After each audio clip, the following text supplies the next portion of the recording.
Hi and Assalamualaikum warahmatullahi wabarakatuh. Our group will present about Berjaya & Co. Company. First of all, Berjaya & Co. Company background. Berjaya & Co., a self-service laundry business, was founded in 2019. The idea for the company came after I discovered that there isn't a single self-service laundry facility in my immediate vicinity. Finding out that most of my neighbors work late into the night has caused some struggle to keep up with their house chores and other commitments.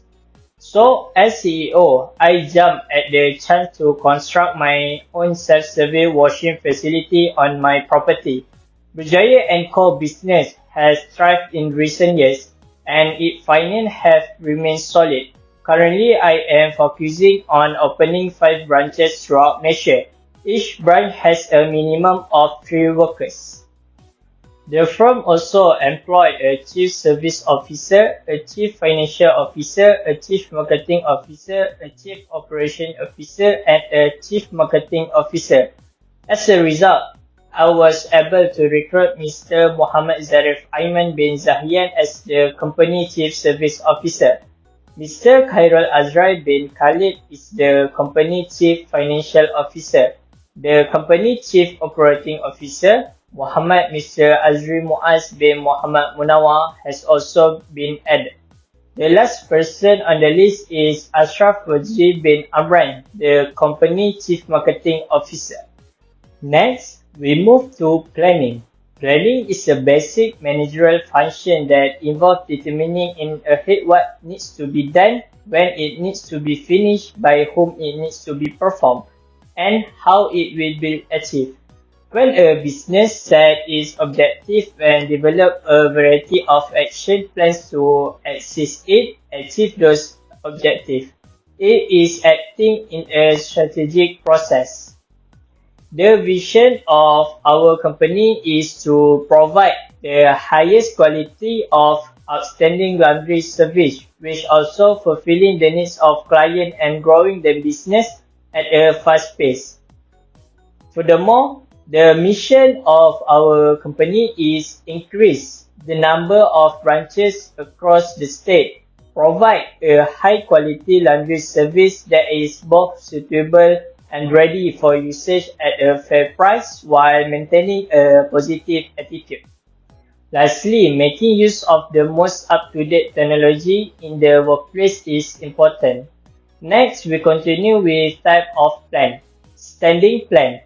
First, policy. Cleaning and washing solutions should be handled and disposed of in accordance with local, state, and federal regulation. Additional energy and water-saving equipment. Ecologically friendly laundry detergent. A waste separation system and an energy-saving strategy are all implemented to help us save natural resources while reducing our contribution to environmental pollution.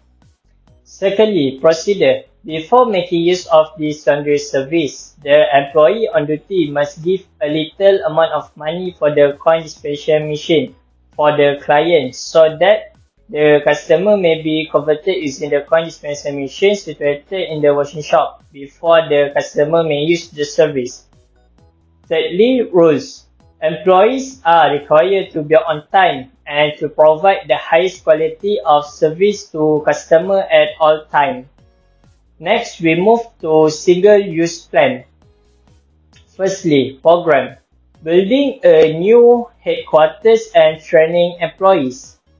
Secondly, project. Renovating office and installing Wi-Fi for businesses and laundry. Last but not least, budget. Service like washer and dryer repair, sofa repair, and smart television repair will be fully funded by our company. Now we come to part organizing. Organizing is the function of management, which involves developing organizational structure and allocating human resources to ensure that goals are achieved. The structure of the organization is the framework for coordinated work. This structure is usually represented by an organization chart, which provides a graphical representation of the chain of commands within the organization. So this is our chart. Our leader is Ahmad Nazif as Chief Executive Officer, and we have 4 small groups: Chief Service Officer, Chief Financial Officer, Chief Operation Officer, and Chief Marketing Officer. An organization can be set according to a variety of structures, which decide how the organization can run. Based on the chart, Vijaya & Co. is using functional structure as company's organizational structure. In the functional structure, a standard shape, the organization is separated into small groups by areas of specialization.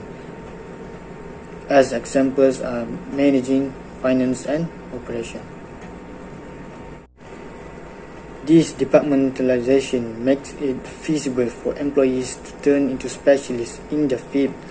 It involves a performance management system that allows for the advancement, growth, and clarity of various skills within the functional environment.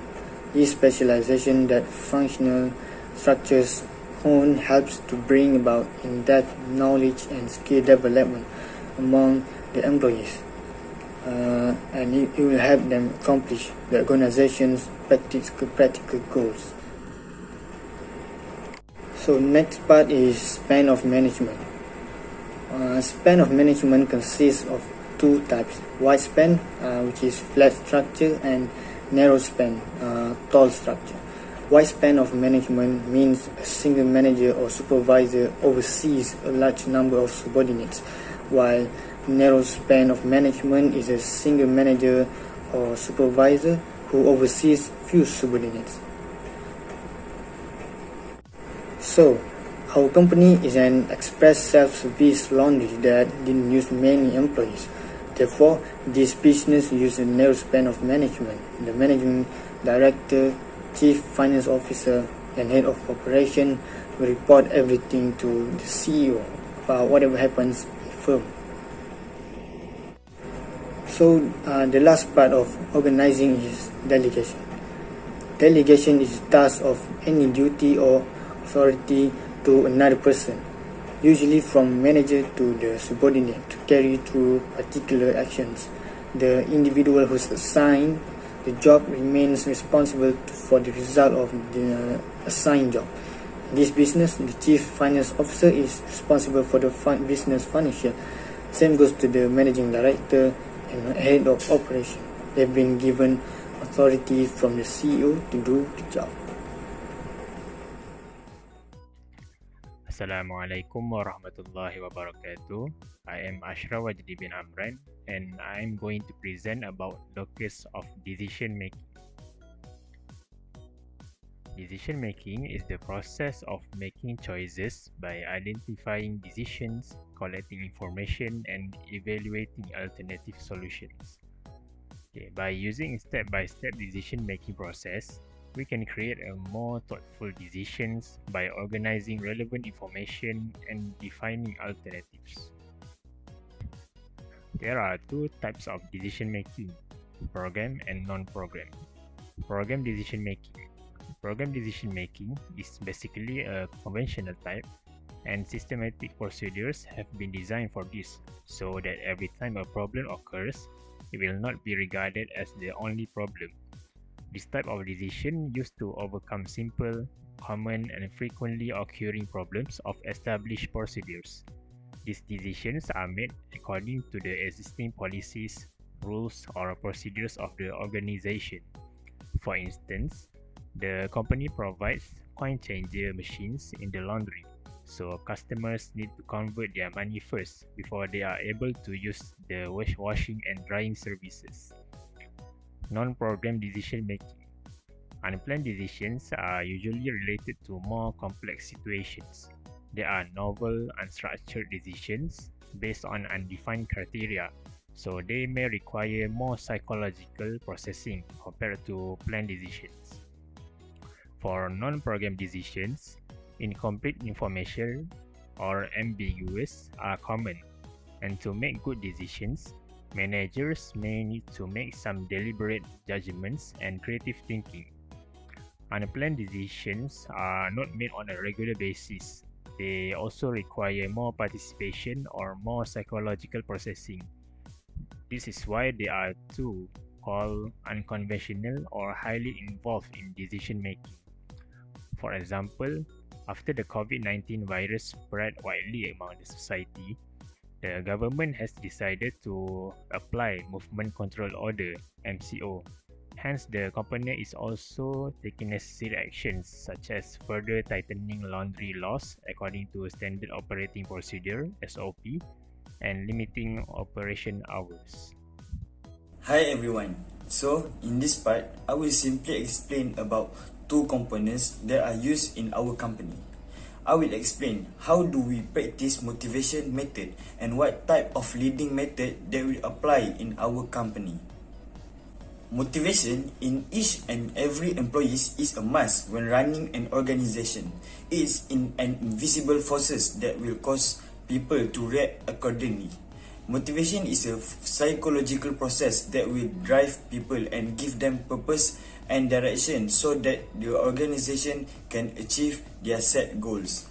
Alright, so our company strive to make workers and employees to keep being motivated at work and decided to utilize a motivation step under the process-based models, which is the reinforcement theory.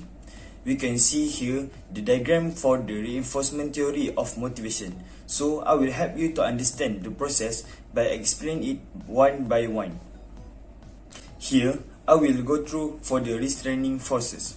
There are two stimulus, which is punishment and extinction.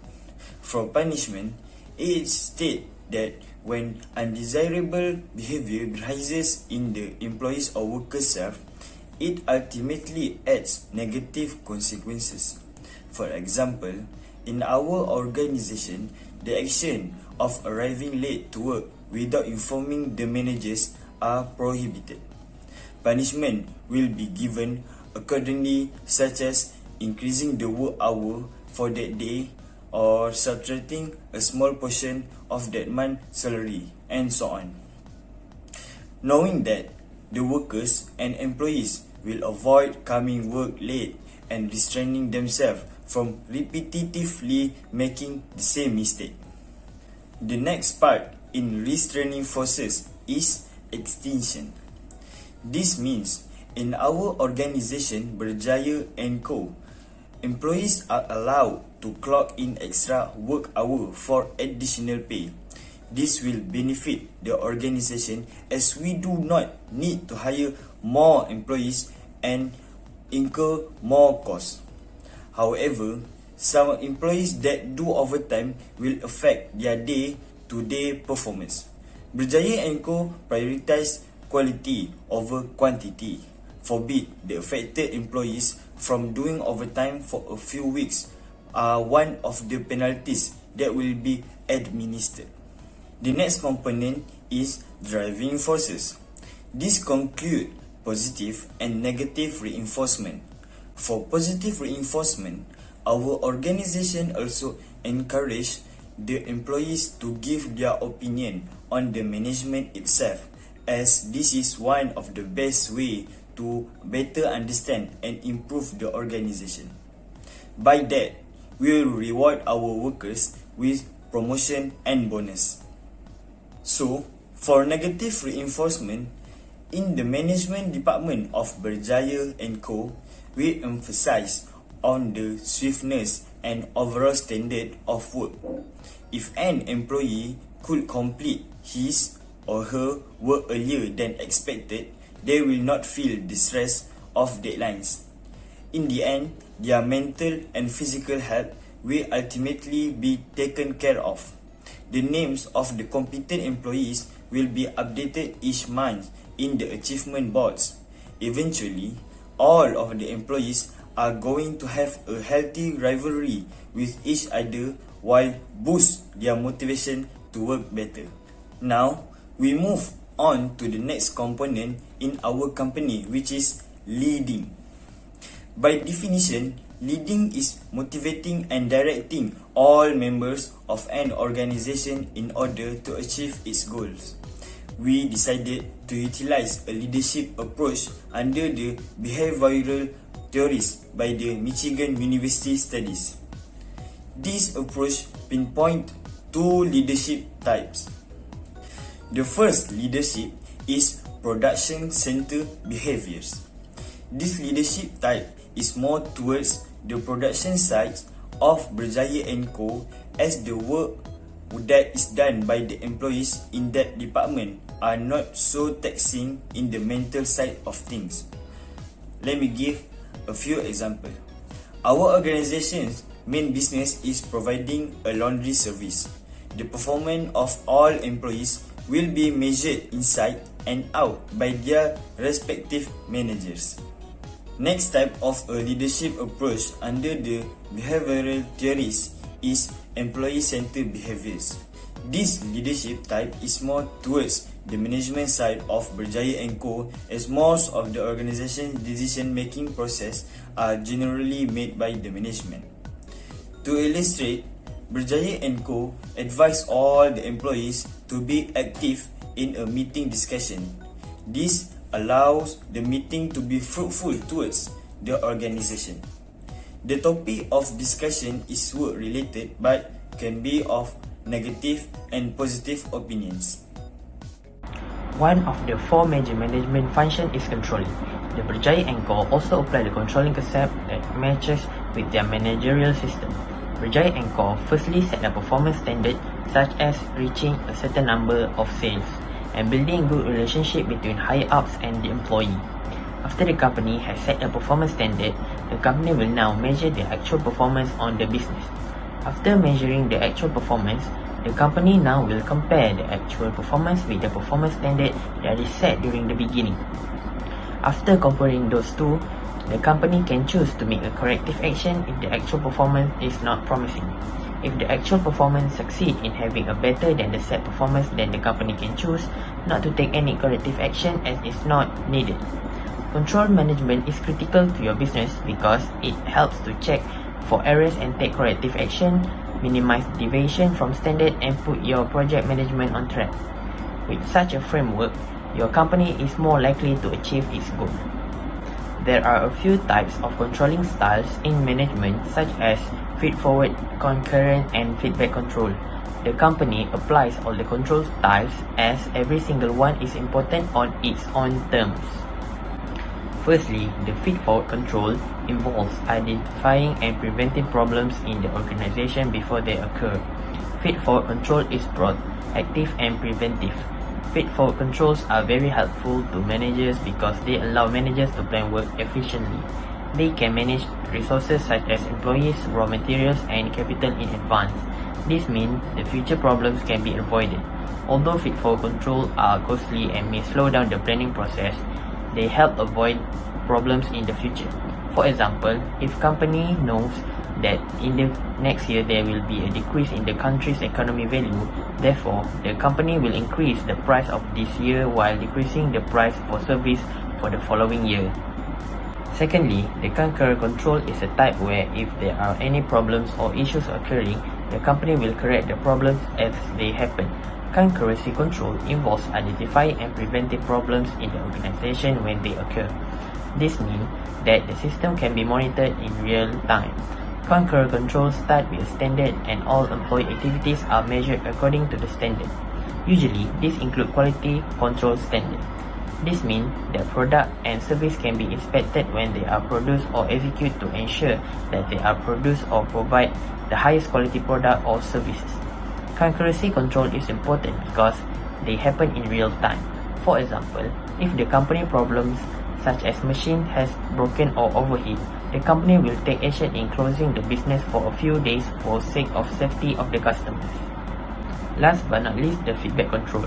The focus of this type of control is the organizational output after conversion, sometimes called post-action or output control. It can complete many important functions. On the one hand, it is usually used when the feed-forward and parallel control are not feasible or costly. The purpose of feedback control is to keep the control variable close to its set point. For example, if the business were to encounter such problems such as thieves trespassing or breaking into the company property or robbery happening inside of the business franchise, the company then will take further action after the incident happened by strengthening the security system and installing closed-circuit TV or CCTV. In a nutshell, these four functions, POLC, are very important and none of them are better than the other. These four functions must be coordinated to enable the overall operation of management. Management must continue to check this function to ensure that they have been implemented and updated continuously. One of the keys to success in building a successful management team is that the team can take the advantage of business opportunities in a sustainable way. The roles of different types of managers are essentially the same. Some managers may have different priorities than others, which may lead to different goals. If you have a clear understanding of the personal roles of different managers, the often conflicting goals can be overcome. Berjaya & Co. can achieve their mission to open more branches around the state and carry out quality laundry service if they continue to stick to their management process.